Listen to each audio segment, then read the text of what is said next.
जय गुरुदेव। साप्ताहिक सत्संग परम पूज्य स्वामी जी महाराज ने मथुरा 30 अगस्त 2002 में यह सत्संग सुनाया था। सत्संग मंच पर बैठते ही सबसे पहले एक कहानी सुनाई उन्होंने। बताया कि एक महात्मा जी जंगल में रहते थे, तो कहीं जा रहे थे। लोगों ने पूछा कि कहाँ जा रहे हैं। उन्होंने कहा कि बहुत दिन यहाँ रह ले, अब यहाँ से जा रहा हूँ क्योंकि अब तक तकलीफ आ रही है। तकलीफ क्यों आ रही है? क्योंकि तुम लोग भगवान का भजन नहीं करते, भजन करते नहीं, अच्छा काम करते नहीं, बुरा काम करते हो। हम इस जगह को छोड़कर जा रहे हैं। जाते जाते महात्मा ने फिर कहा कि भजन कर लो रे, भजन कर लो।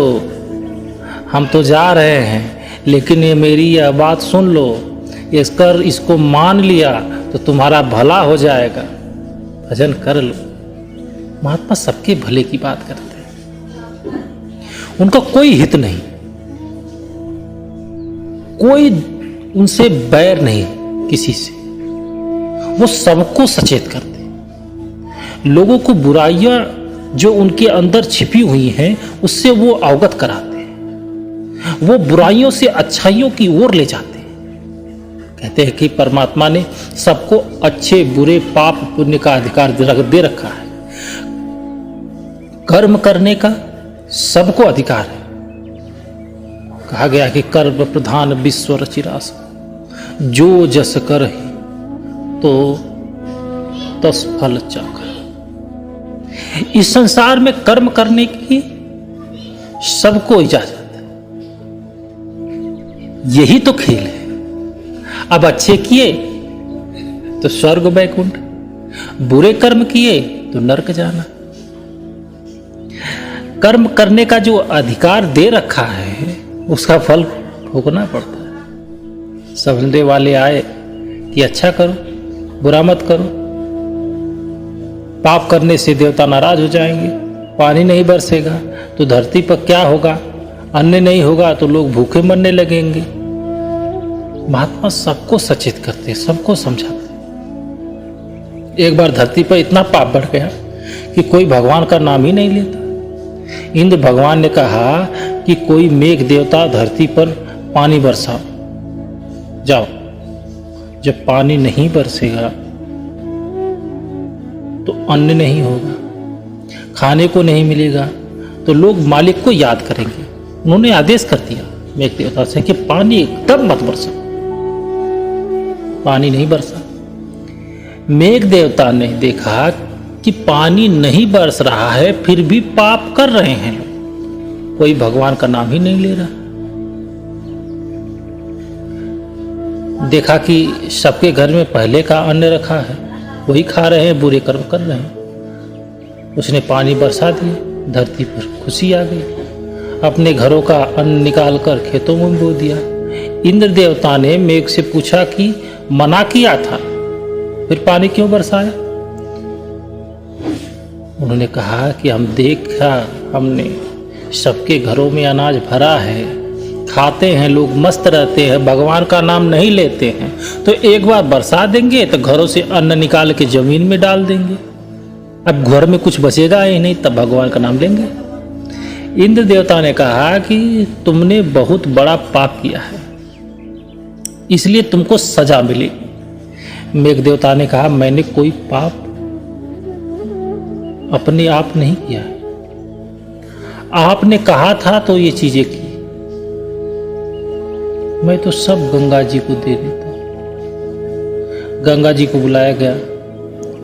गंगा महारानी सारे संसार का पाप लेती है, इसलिए सजा किसको मिलेगा? गंगा जी को। गंगा जी ने कहा मैं लेती तो हूं नहीं सबका पाप, परंतु मैं अपने पास रखती भी नहीं हूं, मैं तो सब समुद्र को दे देती हूँ। समुद्र को दरबार में हाजिर किया गया, तुम सबसे बड़ी पापी हो। सारे संसार का पाप गंगा लेती है, अब वे तुमको देती है, इसलिए तुम बड़े पापी हो।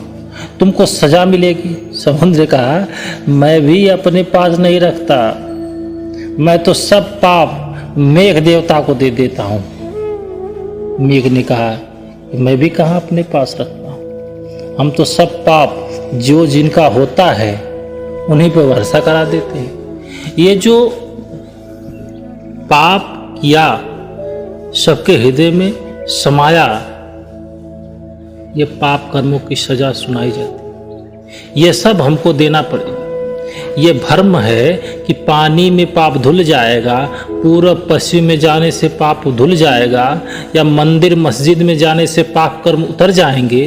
ये सब ऐसी बेफजूल की बातें हैं। पाप तो ऐसी जगह जमा है जहां आग, पानी, हवा, स्थूल तत्व नहीं जा सकते, ये निचोड़ा नहीं जा सकता, ये धोया नहीं जा सकता। ये निचोड़ की बात है। जो करेगा उसी को भोगना पड़ेगा, क्योंकि तुम्हारी किताबों में लिखा है, काल रूप तीन कर मैं भ्राता, शुभ और अशुभ कर्म फलदाता। सब आपको भोगना पड़ेगा, माफ कहीं नहीं होगा। कहीं भी जाओ, कुछ भी करो, यहां गए, वहां गए, फिर लौट कर यहीं आना पड़ेगा। कटेगा जीवों को कर्म करने पर ही कटेगा। अब जितना कर्म करोगे, पुराना तो कट ही नहीं रहा, नया और लद रहा। इसलिए महापुरुषों ने चेताया, बताया, समझाया कि बुरा मत करो, अच्छा करो। जो करोगे सब भोगना पड़ेगा आपको। नरकों में, चारों खानों में डालकर जीवात्मा को यातना दी जाती है। यह शरीर में बैठी जीवात्मा, इसी को खानों में डालकर नरकों में जलाया जाता है, काटा जाता है, सड़ाया जाता है। कोई नहीं सुनता, न कोई बचाने आता है। कोई चिट्ठी पत्री किसी की आई कि बाप दादा चले गए, तो वो कहाँ गए, किसी को कुछ मालूम है? महात्मा सबके हित के लिए कहते, रास्ता लेकर भजन में लग जाओ, अपना काम बना लो। नरक 84 से छुटकारा पाने के लिए मनुष्य जन्म को थोड़ी सी तकलीफ दे दो। अब वो तकलीफ ये है कि भजन की तामील लेके उस पर लग जाओ। जब लग जाओ तो 84 से बच जाओ। जो महात्मा आते हैं उनकी बुद्धि अंधेरे में नहीं, उनको सब कुछ दिखाई देता है।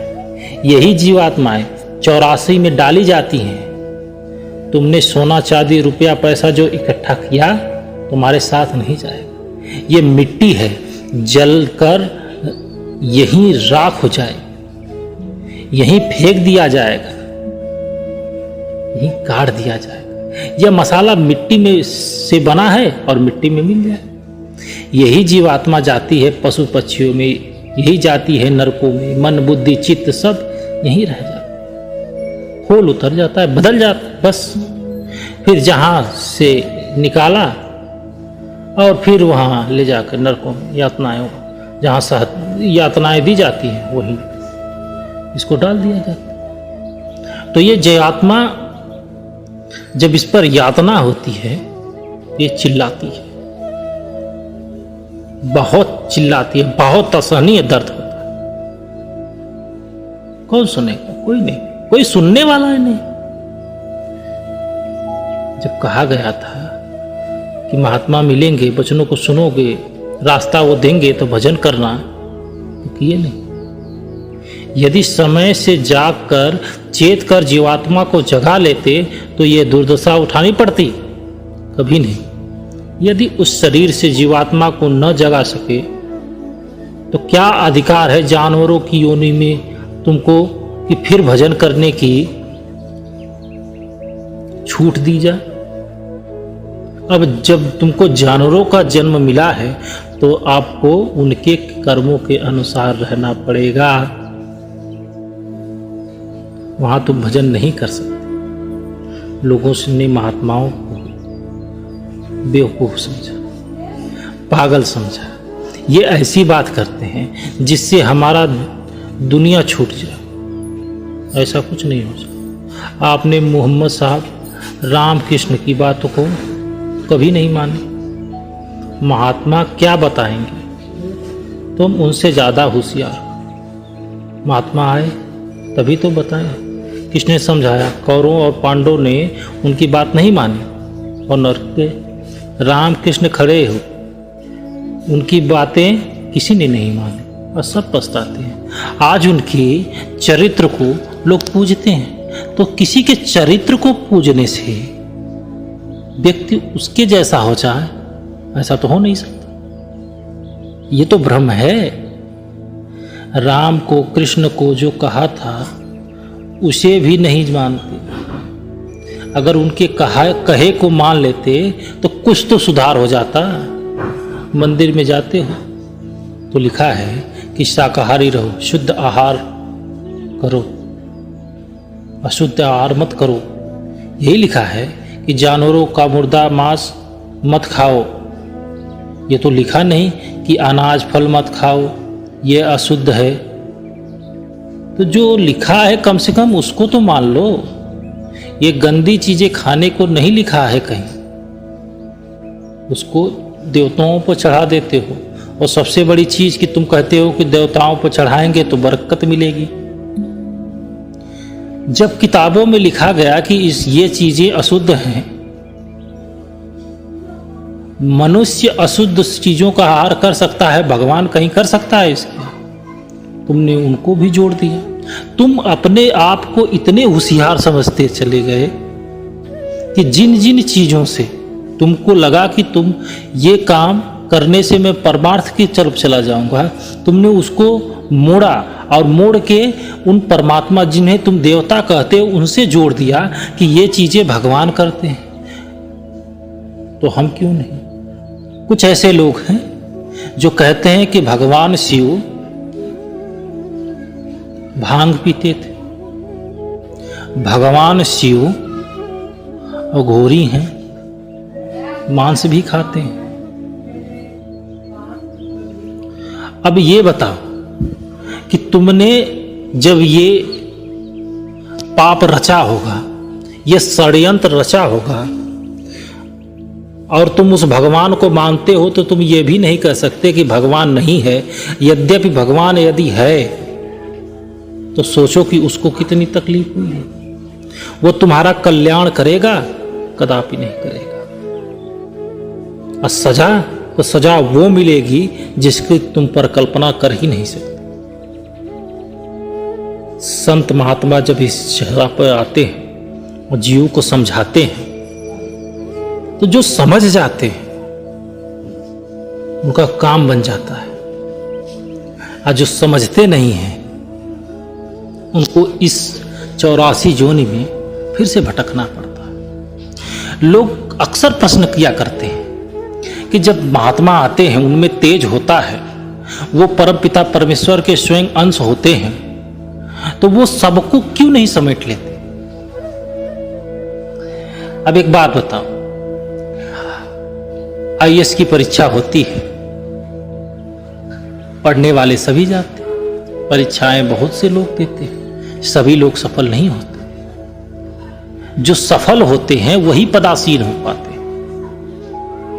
अब वो बहुत कुछ लोग होते हैं, तो ये तो उससे बड़ा पद है। अब यहां जाने के बाद कुछ शेष रहा ही नहीं, तो वहां कौन जाए? तो वहां वही जाएगा जो उसके काबिल होगा। उस परीक्षा को वही उत्तीर्ण कर सकता है जो उसकी पूर्ण तामील कर चुका। जय गुरुदेव।